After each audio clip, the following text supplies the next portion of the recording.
Surrealism opens the mind and soul.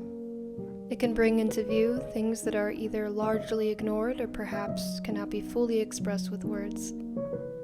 This style of art can represent feelings and emotions stored in our unconscious.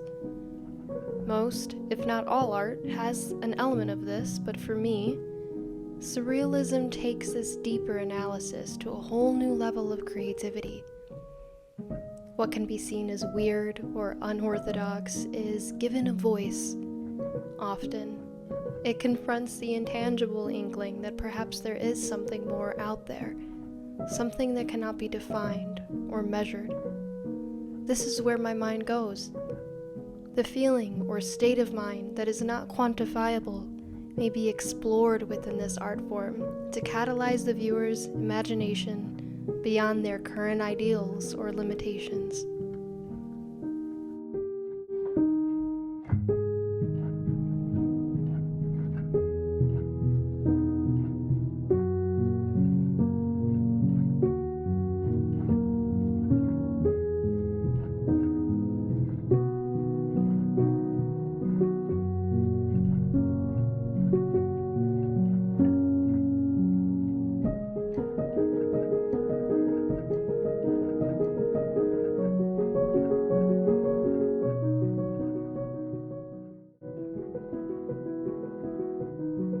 A lot of the times people ask me where I get my ideas from, but it doesn't exactly work like that.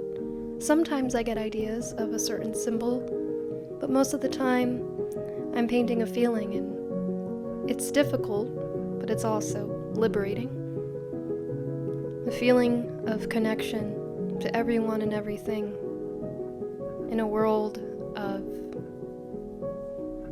separation. We think that we're separate from each other. We think that we're separate from other people that we may disagree with.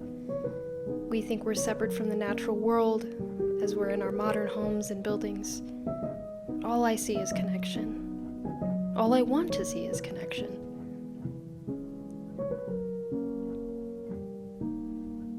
And my paintings are a way of navigating that, coping with it, with all its trials and adversities.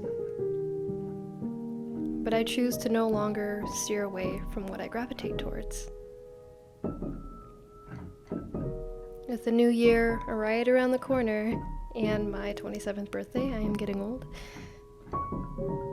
The season change is a reminder of impermanence.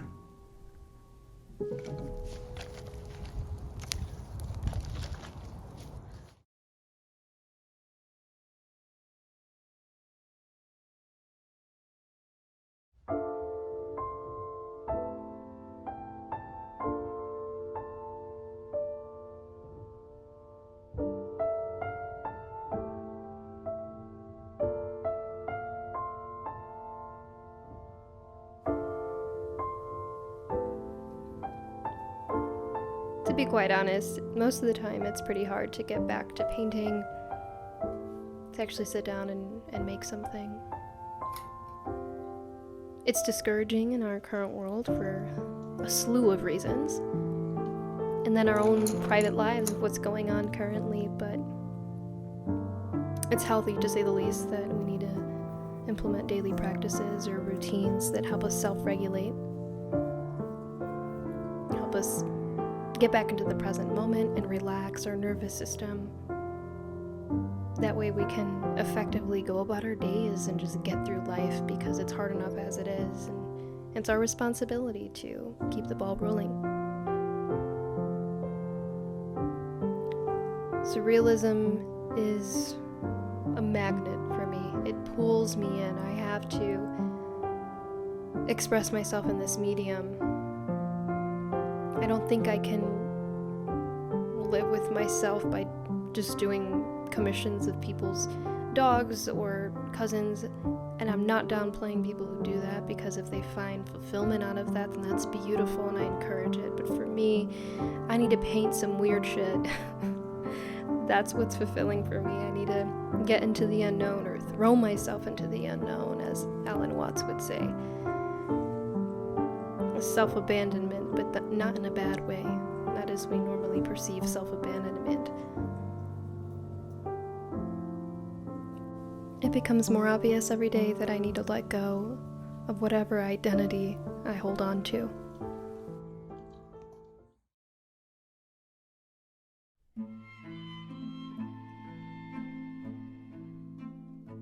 Here's one of my poems that I wrote back in August. It's called The Indication. What do mirrors prove? What do they show us? So foolish to believe that you are the reflection.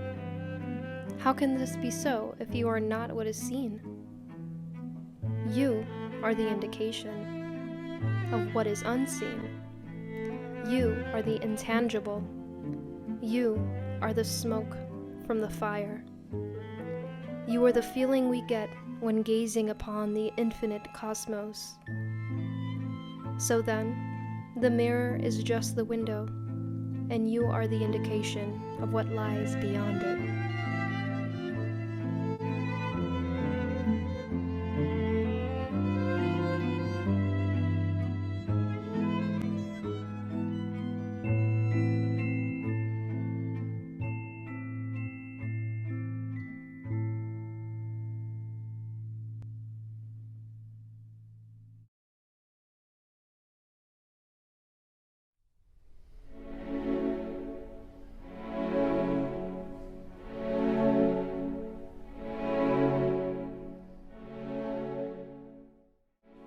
Sometimes I get the feeling that my art won't get any kind of recognition before I pass away. I guess because there's a lot of artists that has happened to, but it's not the worst thing. But in a way, I've also accepted that it will never get quote-unquote recognized. It's not really my intention anyway when I paint. I do paint so people can see it though, and I'd wanted as many people to see my art and contemplate it and think about it or look into it as much as anyone else would that paints.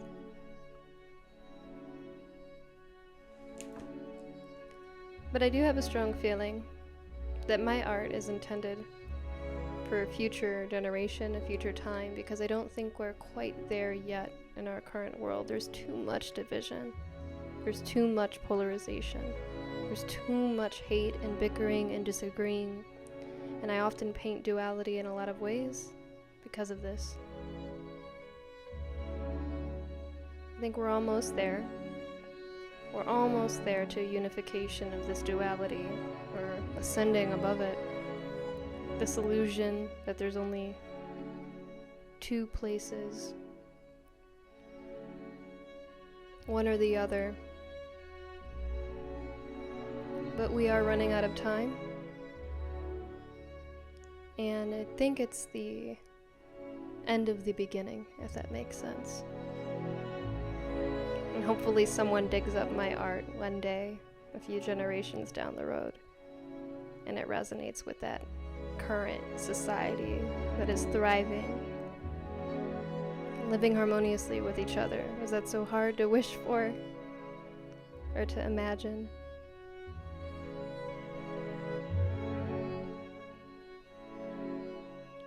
And in a way, I'm immortalizing myself for that day.